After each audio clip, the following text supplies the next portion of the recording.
Shalom jemaat yang dikasihi oleh Tuhan. Pada saat ini kita akan kembali merenungkan kebenaran firman Tuhan sebagai penolong dan pemimpin kehidupan kita di dalam kehidupan kita hari lepas hari.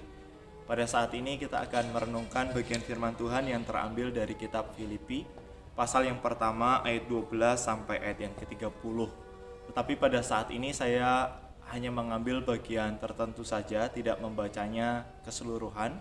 Kita akan merenungkan bagian dari ayat yang ke-21 sampai ayat yang ke-24. Namun sebelum kita merenungkannya di dalam kehidupan kita, mari kita berdoa terlebih dahulu. Bapa yang Maha Kasih, kami bersyukur pada hari ini atas segala kasih dan anugerah-Mu di dalam kehidupan kami. Kami boleh ada sampai dengan hari ini. Terima kasih buat penyertaan dan perlindungan-Mu di dalam kehidupan kami ya Tuhan. Bagaimana di pagi hari ini kami boleh kembali menghirup udara yang segar dan kami boleh bangun dari istirahat kami dengan kekuatan yang baru. Kami mengucap syukur dari hari demi hari bagaimana kami boleh merasakan cinta kasih Tuhan yang sungguh nyata di dalam kehidupan kami. Kami pada pagi hari ini ya Tuhan datang kepada Tuhan sebelum kami melakukan segala aktivitas kami sepanjang hari ini.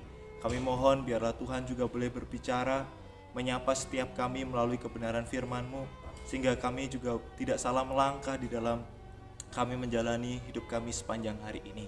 Tolong setiap kami, pimpin kami Tuhan. Di dalam nama Tuhan kami Yesus Kristus, Allah kami yang hidup, kami berdoa. Amin. Pada saat ini kita akan merenungkan bagian firman Tuhan dari kitab Filipi pasal yang pertama, ayat yang ke-21 sampai ayat yang ke-24. Saya akan membacakan bagi Bapak Ibu Saudara sekalian yang ada di rumah. Demikian bunyi firman Tuhan bagi setiap kita. Karena bagiku hidup adalah Kristus dan mati adalah keuntungan. Tetapi jika aku harus hidup di dunia ini, itu berarti bagiku bekerja memberi buah. Jadi mana yang harus kupilih? Aku tidak tahu. Aku didesak dari dua pihak. Aku ingin pergi dan diam bersama-sama dengan Kristus. Itu memang jauh lebih baik. Tetapi lebih perlu untuk tinggal di dalam dunia ini karena kamu. Sedemikian jauh pembacaan firman Tuhan pada pagi hari ini. Bapak Ibu Saudara yang dikasihi Tuhan, seringkali kita ditanya oleh orang lain gitu ya, apa yang menjadi moto hidupmu begitu. Nah, seringkali kita juga mendengar atau kita memberi jawab kepada orang lain apa yang menjadi prinsip atau apa yang menjadi tujuan, apa yang mendorong kita untuk meraih satu cita-cita atau pencapaian. Itu biasanya kita kalimatkan dengan sebuah moto hidup gitu ya. Kalau biasanya orang Kristen tanya, apa moto hidupmu? Ya, biasanya mengutip dari Alkitab. Kesusahan sehari, cukuplah sehari begitu ya. Tetapi kalau kita lihat di internet atau kita lihat di media sosial yang lainnya, kita dapat menemukan moto hidup yang bermakna begitu gitu ya. Contohnya saya pagi hari ini mengutip moto hidupnya Will Rogers gitu ya. Dia berkata demikian, jangan biarkan hari kemarin merenggut banyak hal hari ini. Itu dia memiliki satu prinsip atau dia memiliki satu tujuan hidup bahwa dia nggak mau dipengaruhi oleh kegagalan-kegagalan yang pernah dia alami di masa lampau gitu. Jadi dia pengen segera move on, segera bergerak untuk terus melanjutkan kehidupan. Jadi prinsipnya Will Rogers di sini adalah dia tidak mau diganggu dengan hal-hal kemarin atau hal-hal kemarin yang menyakitkan itu kayak seperti menghancurkan masa depannya. Kemudian saya juga mengutip prinsip hidup atau moto hidup Napoleon Hill gitu. Dia juga berkata, jangan menunggu, takkan pernah ada waktu yang tepat begitu. Nah, dia berkata bahwa menunggu itu sesuatu yang membosankan katanya. Jadi jangan pernah mau menunggu atau jangan pernah mau mendengar bahwa pasti ada waktu yang tepat gitu. Waktu yang tepat itu ya kalau kita nggak segera bergerak atau segera mengerjakan, mencoba segala sesuatu, waktu yang tepat itu juga tidak akan kunjung datang gitu. Nah, ini contoh-contoh bagaimana orang-orang selain orang-orang Kristen pun juga memiliki moto hidup gitu atau prinsip atau tujuan yang dikalimatkan, satu kalimat positif yang dimana itu bisa mendorong orang itu untuk melakukan sesuatu yang bermanfaat di dalam hidup mereka. Tapi pagi hari ini saya ingin mengajak jemaat sekalian untuk merenungkan atau melihat satu prinsip hidup atau tujuan hidup daripada Paulus. Di dalam bagian Filipi yang pertama ayat yang ke-21 ini, Paulus memiliki moto hidup, yaitu adalah bagiku hidup adalah Kristus. Nah, di dalam bagian ini kita mengerti bahwa Paulus menjadikan Kristus itu menjadi keseluruhan daripada hidupnya. Tentu bukan hanya sekedar bagian dari perkataannya atau bagian dari hatinya, bahwa Kristus itu terucap dari kata-kata atau tersimpan dalam hati, tetapi Kristus itu menjadi satu motif, satu warna atau satu dasar dari keseluruhan hidup Paulus. Nah, tentu ini bukan terjadi instan begitu ya. Tiba-tiba Paulus memiliki satu moto hidup bahwa hidupnya keseluruhannya itu adalah tentang Kristus gitu. Itu tentu melewati sebuah proses, dan tentu kita tak ingat bukan, Paulus berawal dari perjumpaan pribadinya bersama dengan Kristus ketika dia berjalan atau ketika dia dalam perjalanan menuju Damsyik. Di situ Paulus dengan segala kemarahan dan keinginannya untuk menganiaya jemaat-jemaat Tuhan, di situ dia mengalami perjumpaan pribadi dengan Kristus. Kemudian setelah dia mengalami perjumpaan pribadi dengan Kristus, berlanjut dengan mukjizat yang dia alami. Melalui perjumpaan itu dia mengalami kebutaan gitu ya, dan kemudian bertemu dengan hamba Tuhan yang bernama Ananias, dan kemudian di sana dia mengalami kesembuhan dengan cara yang luar biasa atau mukjizat daripada Tuhan. Nah, bukan hanya berawal dari perjumpaan, bukan hanya dengan mukjizat yang ia terima, tapi juga dari kuasa-kuasa yang ia terima dari pemberitaan Injil. Bagaimana kita tahu kalau kita membaca di dalam kitab Kisah Para Rasul, Paulus bukan hanya diberikan satu keberanian untuk memberitakan Injil kepada orang-orang yang belum percaya, tetapi pemberitaan itu juga diteguhkan dengan kuasa yang dikaruniakan oleh Allah kepadanya untuk melakukan mukjizat-mukjizat. Nah, di dalam perjalanan kehidupannya sebagai Rasul Kristus, di situ Paulus memiliki satu moto hidup dengan segala pengalaman yang ia miliki, bahwa hidup itu, hidupku adalah Kristus ya, bagiku hidup adalah Kristus. Nah, apa yang dimaksud dengan hidup itu adalah Kristus bagi Paulus? Di dalam bagian Filipi ini, Paulus mengatakan, jikalau aku masih diberikan kesempatan untuk hidup begitu, maka bagi dia hidup itu memberi buah gitu ya. Memberi buah maksudnya apa gitu ya? Buah itu kan yang dihasilkan oleh tanaman gitu ya. Kalau nggak ada sesuatu yang ditanam, apa buahnya begitu. Nah, tentu kita memahami akan apa yang dikatakan oleh Paulus dalam bagian ini. Jikalau aku masih hidup, itu baginya adalah hidup memberi buah. Itu artinya adalah Allah telah menanamkan sesuatu yang sangat berharga, sangat mulia di dalam kehidupan Paulus. Dulu yang adalah seorang pembunuh, penganiaya, dulu adalah seorang yang suka memenjarakan orang-orang yang percaya kepada Kristus, tetapi ia telah dipilih, ia telah diselamatkan, bahkan ia telah dipakai dengan luar biasa oleh Kristus. Dia menghayati anugerah yang luar biasa yang dia terima daripada Allah. Oleh sebab itu, dia menyadari bahwa hidup baginya itu adalah Kristus. Jikalau dia diberikan kesempatan untuk hidup, artinya dia diberikan kesempatan untuk terus bekerja bagi Allah dan memberi buah. Apa buah yang dimaksud oleh Paulus di bagian ini? Tentu bukan buah-buahan yang kita makan, yaitu merupakan satu hasil daripada hidup yang atau kesempatan yang diberikan oleh Allah, yaitu dia terus melayani jemaat Tuhan, dia terus mencari jiwa, dan dia terus berjuang untuk hidup berpadanan dengan Injil Kristus. Nah, ini yang dikemukakan oleh Paulus gitu ya, sebagai keteladanan bagi jemaat-jemaat yang ada di kota Filipi. Begitu pula itu adalah menjadi kerinduan Paulus bagi jemaat-jemaat yang ada di kota Filipi pada waktu itu. Kiranya mereka juga di dalam kehidupan yang tentunya tidak mudah pada waktu itu di dalam konteks kota Filipi, yang ancaman penganiayaan dan sebagainya, perselisihan yang juga terjadi di dalam kehidupan berjemaat. tentunya Paulus juga mendorong bahwa mereka juga memiliki satu moto hidup yang sama, bahwa hidup mereka seharusnya keseluruhan daripadanya itu mencerminkan Kristus yang telah mati menebus dosa-dosa mereka, yaitu dengan cara hidup yang berpadanan dengan Injil Kristus. Nah, berpadanan di sini itu mengandung satu arti tentang kewarganegaraan gitu ya.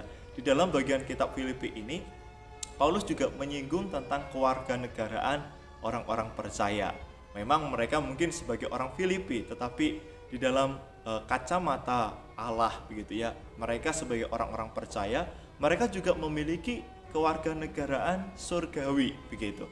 Nah, mari kita ilustrasikan begitu ya. Ketika kita tinggal di negara Indonesia ini, tentunya kita harus hidup sesuai dengan Undang-Undang Dasar negara Indonesia gitu ya. Kita tidak mungkin mau hidup di negara Indonesia ini tetapi kita memakai hukum-hukum negara Jepang atau negara mana gitu ya. Pasti sangat bertolak belakang dan kita tidak bisa hidup di negara ini. Nah, ilustrasi ini ingin mengatakan kepada setiap kita, kalau kita sebagai anak Tuhan, kalau kita sebagai orang percaya, kalau kita memiliki satu kewarganegaraan surgawi, tentunya hidup kita juga harus seperti hukum-hukum gitu ya. Hukum-hukum kerajaan Allah yang sudah kita terima daripada Tuhan, yaitu berpadanan dengan Injil Kristus yang telah diberitakan kepada setiap kita. Nah, inilah yang diinginkan oleh Paulus kepada jemaat-jemaat yang ada di kota Filipi, bahwa mereka bisa meneladani hidup Paulus yang memiliki satu moto bahwa baginya hidup itu adalah Kristus. Kristus menjadi satu motif warna keseluruhan dari hidupnya, yaitu dengan cara terus mengerjakan keselamatan, terus hidup berpadanan dengan Injil Kristus. Nah, kalau kita membaca keseluruhan dari kitab Filipi ini, kita memang sedikit mendeteksi bahwa ada sedikit perselisihan begitu ya di dalam jemaat. Oleh sebab itu, Paulus memberikan satu dorongan di dalam pasal berikutnya. Hendaklah kita menaruh pikiran dan perasaan kita itu di dalam Kristus itu sendiri, yang merendahkan diri, mengosongkan diri, begitu mengambil rupa sama seperti manusia dan mati di atas kayu salib. Dia tidak mencari kepentingannya diri sendiri, justru dia berkorban bagi orang lain. Nah, untuk menyelesaikan persoalan ini, setiap jemaat juga didorong untuk hidup berpadanan serupa dengan Kristus, menghidupi nilai-nilai kerajaan Allah. Nah, moto hidup bagi Kristus ini bukan hanya berhenti sampai di sana saja, tetapi Paulus melanjutkan, bagiku hidup adalah Kristus dan mati adalah sebuah keuntungan. Nah, ini sebuah moto yang menabrakkan konsep moto orang-orang dunia begitu ya. Orang dunia mana sih yang menganggap bahwa mati itu adalah sebuah keuntungan? Kematian pasti dianggap sebagai sesuatu yang menakutkan. Kematian dianggap sebagai sesuatu yang merugikan, bukan? Tetapi di dalam moto hidup Paulus sebagai Rasul Kristus, dia menabrakkan konsep duniawi ini dengan konsep daripada hidupnya yang bergaul dengan Tuhan, bahwa mati adalah sebuah keuntungan baginya. Di dalam bagian lain, Paulus bukan berarti tidak memiliki satu kebanggaan-kebanggaan yang dapat dikatakan sebagai keuntungan di dalam hidupnya. Paulus sebagai orang Ibrani asli dari suku Benyamin, dia adalah sebagai orang Farisi, tidak bercela dalam melakukan hukum Taurat. Dikatakan itu sebetulnya menjadi sebuah keuntungan bagi dirinya atau sebagai kebanggaan begitu. Tetapi ketika dia mengenal akan Kristus dan mengenal akan kasih-Nya, itu semua dianggap rugi, bahkan semuanya dianggap sampah. Tapi di bagian ini yang dikatakan keuntungan baginya justru adalah kematian. Nah, kenapa begitu ya kematian itu? Nah, di dalam bagian Filipi ini, Paulus berkata kepada jemaat-jemaat yang ada di kota Filipi di pasal 1 ayat 29, sebab kamu dikaruniakan bukan saja untuk percaya kepada Kristus, melainkan juga untuk menderita untuk Dia. Nah, jemaat-jemaat di dalam konteks waktu itu sangat terancam begitu ya nyawa mereka terhadap pencobaan, terhadap penganiayaan, kematian yang mengancam hidup mereka.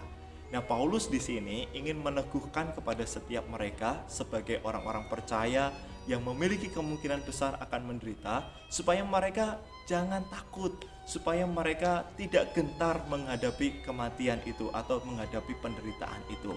Sebab Allah ketika memanggil mereka untuk menjadi orang percaya, ketika Allah memanggil mereka untuk menjadi murid-murid mereka, Allah juga memanggil mereka untuk turut serta menderita bagi Kristus. Dan itu dikaruniakan daripada Allah.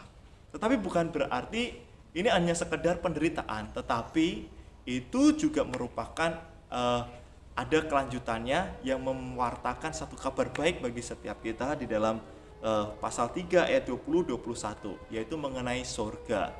Kita yang percaya di dalam Tuhan, kita yang dibenarkan, kita juga akan masuk ke dalam kerajaan surga ketika kita mati. Tapi bukan hanya itu saja, bahwa Paulus juga menjelaskan bahwa setelah kematian itu gitu, Allah nantinya akan memberikan gitu ya, mengkaruniakan tubuh yang mulia yang serupa dengan tubuhnya. Ada satu kebangkitan tubuh yang Tuhan janjikan kepada setiap orang-orang percaya. Jadi kematian bukanlah akhir dari segalanya, kematian akan lenyap manusia, bukan. Justru ketika kita mati di dalam Kristus, kita akan kembali ke surga. Dan pada waktunya, nanti Kristus akan mengkaruniakan kepada setiap kita orang-orang percaya, yaitu tubuh yang mulia, sama seperti tubuhnya. Nah, inilah yang diberitakan Paulus kepada jemaat-jemaat yang ada di kota Filipi pada waktu itu. Hidup berpadanan dengan Injil, begitu ya. Anggaplah bahwa jikalau diberikan kesempatan untuk hidup, ini adalah satu kesempatan untuk mempermuliakan Allah. Jangan sampai ada perselisihan di antara jemaat Tuhan. Yang kedua adalah supaya kita juga tidak takut menghadapi penderitaan sebagai umat Allah, sekalipun gitu ya, dunia ini, orang-orang yang di dunia ini membenci kita dan sebagainya. Karena ada satu janji yang mulia yang telah Tuhan berikan bagi setiap kita. Biarlah firman Tuhan ini mengingatkan kepada setiap kita untuk terus bersukacita sebagai anak-anak Tuhan di dalam segala keadaan. Tuhan Yesus memberkati setiap kita. Mari kita berdoa terlebih dahulu sebelum kita melanjutkan kehidupan kita sepanjang hari ini. Tuhan, kami bersyukur pagi hari ini kami boleh diingatkan dengan kebenaran firman Tuhan bahwa hidup kami telah dimiliki oleh Tuhan. Dan kami bersyukur atas segala karya keselamatan yang Tuhan anugerahkan bagi setiap kita. Dan biarlah kami di dalam melanjutkan kehidupan kami sepanjang hari ini, kami menyadari bahwa ini adalah kesempatan yang berharga yang Tuhan berikan bagi setiap kami. Dan biarlah kami juga boleh memanfaatkan hidup kami ini untuk boleh terus memuliakan Tuhan, bekerja memberi buah yang terbaik dari hidup kami bagi kemuliaan dan kesenangan-Mu ya Tuhan. Terlebih lagi biarlah firman Tuhan yang kami dengarkan ini juga memberikan kekuatan kepada setiap kami. Sekalipun kami sebagai orang percaya yang harus menderita, tetapi biarlah kami boleh dilimpahi sukacita terus menjadi anak-anak Tuhan yang senantiasa boleh setia kepada Tuhan sampai dengan kami boleh berjumpa muka dengan muka bersama dengan Engkau ya Tuhan. Pimpin dan berkati seluruh aktivitas kami sepanjang hari ini ya Tuhan. Baik dalam keluarga kami, dalam pekerjaan kami, di dalam segala hal yang kami kerjakan. Biarlah Tuhan yang memberkati kami sekalian. Lindungi dan sertai kami, jauhkan kami dari segala penyakit dan mara bahaya di sekeliling hidup kami. Inilah doa dan seruan kami kepadamu. Kami serahkan hidup kami semata-mata semuanya ke dalam tangan kuasa Tuhan. Di dalam nama Tuhan kami Yesus Kristus, Allah kami yang hidup, kami berdoa. Amin. Tuhan Yesus memberkati setiap kita.